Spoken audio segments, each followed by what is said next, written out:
two good days for us. Yeah, that was good. That was, Jack yesterday, obviously the PK Subban trade today is really great day for us and our franchise, and certainly we still had a lot of picks today that we're still going, and so it added some marquee and talent to our team and our franchise, and certainly at the same time it is hard because kids like Jeremy Davies and Steve Santini have, we got to know them very well personally and professionally, and they'll have a great opportunity in Nashville, obviously, but that stings as well because they're great kids and I wish them nothing but the best. And but acquiring PK certainly is, for a franchise, I've always been a huge fan of PK Subban in terms of from his Belleville days and just watching him playing against playoffs, Pittsburgh, Montreal, and he's a competitor. Obviously, he's done his legacy in terms of off-ice stuff is well known, and but on the ice, he's a competitor and he wants to win, and I love the fact he's not won a cup yet. He's hungry for that, and so are we. How did this one come about? Can you walk us through it? No, I think just from talking with David over the last 4 or 5 days, there's a lot of teams are under, pressure cap-wise, and they were one of them, and but he was into some different things, and I didn't know if it was going to come back around or not, but certainly, it's going through the whole exercise, even going to bed last night. I said to Josh Harris and David Blitzer, I said, I'm not sure if this is going to happen or not. They've got, some other things going on, and I appreciate going through the process with Josh and David because it's I said all along that the opportunity is right, that Josh and David and our managing partners are fantastic, and this was the right time, the right moment, and if that was there, we want to do it, and I appreciate that support. And from our fan standpoint, they're fortunate to have guys like this that are doing it the right way, and their fans are passionate, and so I think yesterday and today with both PK and Jack, and certainly adding a lot of different things draft pick wise for us is it's been a good weekend. Ray, what do you think clinched it this morning then? If you went to bed not knowing if it was going to happen or not last night, what clinched it this morning? I couldn't tell you, Dan, honestly, because that's David's call as to what else he had going. I was having coffee with Josh and Josh Harris, and we were just chatting, and I said, I guess I'll find out. Dave was supposed to call me last night. He didn't. When I woke up this morning, I wasn't sure. So, but pick 34 was always going to be part of that, so I had to know. But David called me and, told me, I'll see you over at the rink, but if you want to do this, I'm going to do it. And I said, we'll do it. So it was, you don't know. Everybody's got moving parts, and there's 31 teams in the league now, and everybody's got different cap situations, different time frames and timelines of what they're doing. So, it's for us. I can only speak for us that we were prepared to do it. It was a great process to go through, and again with Josh and David and our staff, we had to be prepared for the unexpected, and this was somewhat unexpected, but we were ready to do it. And as we say, it's getting like a broken record. We have cap space, mm-hmm. But and always said if there's a time that okay, now we did, and someone said he retained salary. No, they didn't retain salary. That's one of the benefits of having the cap space and having the ownership like we do. I take advantage of something like that. I love the PK's excited, Lindsay's excited. They're and it's a great thing. It's great for our market. It's great for the Devils franchise, and I think in our area we deserve to have a Jack Hughes, a Taylor Hall, Nico Hischier, and now PK Subban along. It'd be relevant. It's entertainment business. We want to. That's what it's about, and we want people to be passionate and hungry. We want people to get back to the community, and these kids do, and certainly PK does. Ray, it sounded like you spoke to PK already. Yep. What was his? You mentioned a little bit there, but what was that reception like? What was that conversation like with him? It was great. He was really. David Poyle gave me a heads up after he had spoken to him, and he said he was, PK was really, he was great as you would think, and very appreciative for Nashville, but he said, he's very excited. I'm like, okay. And so I had a great conversation with him, and very, very excited, and talked about a lot of different things about where he is in his career and, where he is, whether, but at the same time wanted to win. And it was good. And, it was, we wanted to find out. I talked to Taylor about him. Taylor knew him, and even Brian Boyle had played with him. And I have a lot of respect for those two people. And, so that was, to me, and it was, I said to Josh and David last night, I just said, I know this is the right deal because if it doesn't happen, I'm really disappointed. So we're going to move on, obviously. You're into stuff if it doesn't happen, but so anyway, I'm happy for our fans, happy for our franchise, and with yesterday today so far it's been good, but still. Big personality. How does he fit into your locker room? And there's nothing wrong with that.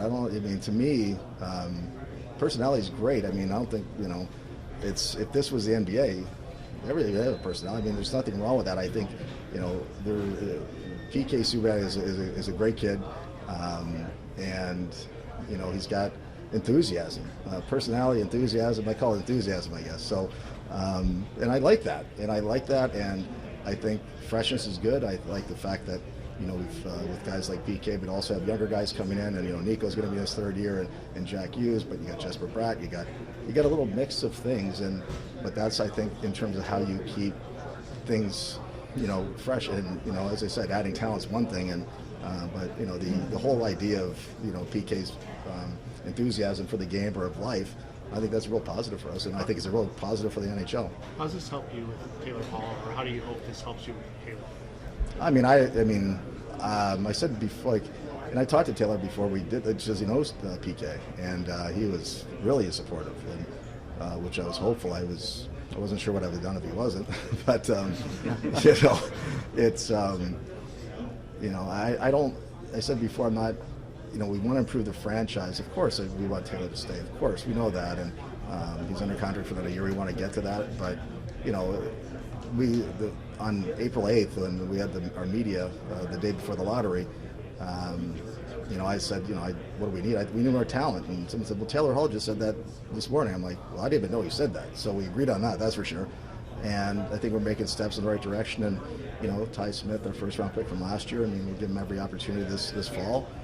And that's, it's good. But I think it's a big step in the right direction for us. And, we got really lucky to win the lottery twice now, so we want to take advantage of it, and but I think it's it's great for New Jersey and our franchise. Ray, last night we saw one trade. It was a draft pick trade. Today, obviously, this morning in like 30 minutes we saw a bunch. Did you expect the reins to get loosened a little bit after last night? I was hoping. No, I think there's a lot going on last night in this. It was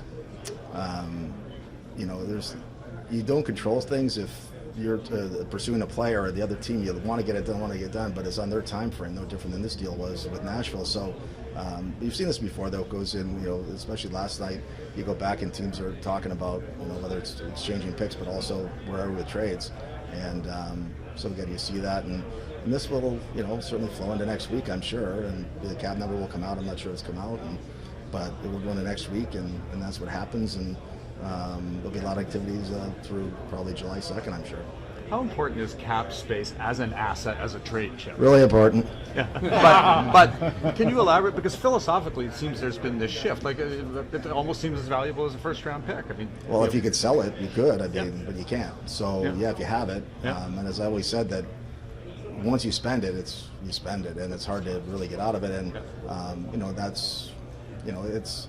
With 7-8 year contracts, whatever, everybody tries to retain their players. There's going to be 32 teams, so talent-wise, it's hard to, get the talent, retain the talent, and teams are trying to win the trade draft picks. And but the salary cap space that's an asset for sure. Draft picks are assets, and if I went around, I could have got a lot more draft picks if I went around. I got $10 million in cap space. What are you going to give it for me? Yeah, a lot. You can sell it, but you can't in the league. But maybe next CBA. Do you think that's the point of differentiation between you and the other teams that were in the market for Subban, the fact that you could take the whole salary? I'm not sure who else was in there. It didn't really matter, and it's almost, Greg. It's almost who was in there. You can see in the paper. I'm not sure if that was accurate or not. I didn't ask David. I don't care. It's almost like when someone says, "Well, why would that team want to get rid of that player?" I don't care. Like, it's us. Do we like the player or not, or do we like that player? I don't know. But again, that is an asset to be able to take it, and certainly, I think from Nashville, what they're looking to do, and they want to, I'm sure, resign Roman Josi and do some other things, and they got a good defense. That's been a strength of theirs, and PK's been a big part of that, and so those are the opportunities to kind of look for, and if a team has depth somewhere that or has a cap situation. And for a cap space is really important in this situation because we don't have it, we don't get into the deal. Is there any update on Taylor Hall's contract status? No, there's not. I think the way where I am with Taylor and his agent is we just wanted to get through the draft, get through free agency, and then we're gonna sit down and talk. And there's no rush in it. There's no red flags in that. There's no promises of whatever. But no, we're on the same page, and because I really think it's important for both us. And this is before this weekend. It's important for both us and Taylor. It's a huge decision on his part, and for the franchise as well. So it was important. I said this before, early in the week. I said it's important to me to be able to sit down with Taylor and, after with Josh and David and going through things, then go to Taylor and okay, here's where we are. Here's where as a franchise, we're a little different today than we were 3 days ago or 2 days ago, and here's what we're looking to do. Here's what we have. And I want to hear from him. It's what's important to him. And okay, here's where we are. And over the 3 years with Taylor, it's been a very open, trusted relationship that's been transparent, and that's the way it is. And I'm up front with him, and vice versa. It's been very good. And he's a lot more than the lottery king, and he's a great kid and a huge part of our team and a franchise. And we haven't put a timetable, a deadline on it. And I don't want to get boxed in like that. And because I think it's more important relationship-wise to be able to sit down, and no different I would do with Nico Hischier. And he's not going to be unrestricted, but he'll be eligible for an extension here at some point. But I want him to understand again what we're doing, and just touch base. It's more than just money and those things. So that's the update.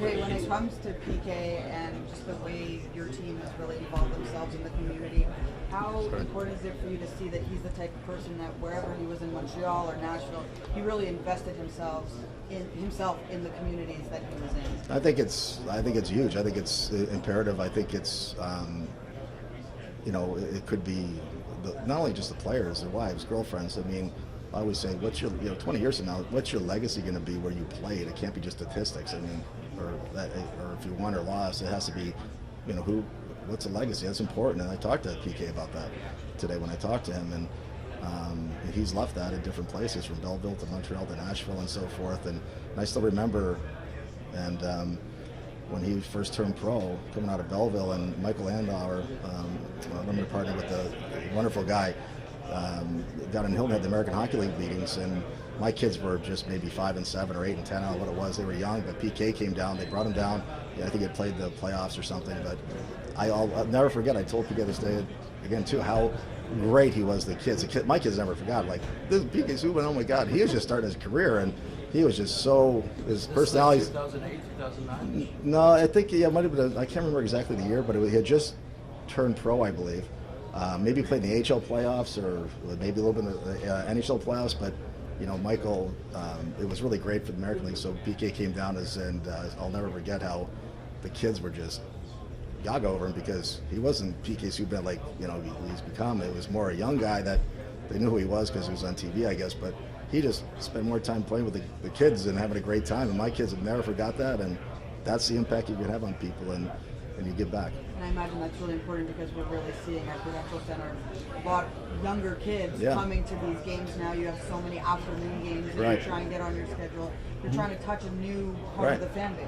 Right, and that's I think that's really important, because that's the next level of fan. And you talk about broadening the brand of the National Hockey League in Europe and internationally, but also in your own market, the diverse fan base, and that is the future of the game. It's women's hockey and the girls hockey that we have going, and it's important, and giving back, and those afternoon games are fun,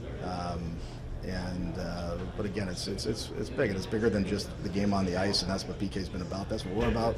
It's about the giving back, but hopefully winning some hockey games moving forward.